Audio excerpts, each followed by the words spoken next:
And did the former ISRO chief G. Madhavan Nair mislead the capital on specifications of the Antariksh deal? A letter written by the Department of Space to the Prime Minister in February this year has hinted at the fact. The letter, a copy of which is with Times Now, points fingers at ISRO and states that there was no transparency in the deal. And Times Now has questioned the former ISRO chief on the controversial Antariksh Devas deal. That was allotted? Spectrum allotment is not ISRO's job.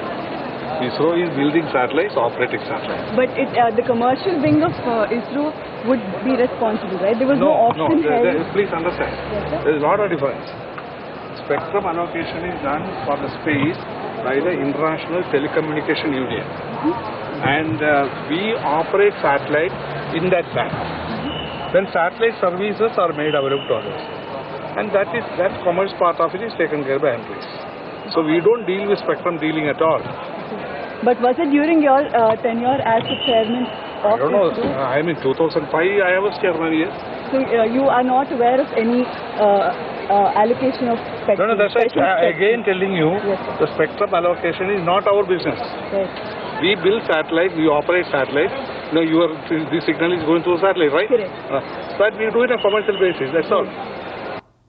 Navika Kumar is now with us on the phone line. Navika, what is the implication of your latest investigation? It now seems to be a case where there has been absolutely no transparency in the Devas deal. That's right. In fact, the entire Devas deal can be tracked back to the cabinet note prepared for the OK of GSAT-6 and GSAT-6A satellites in November of 2005. In fact, there is a paragraph in the latest cabinet note on February 9th that was submitted to the Prime Minister.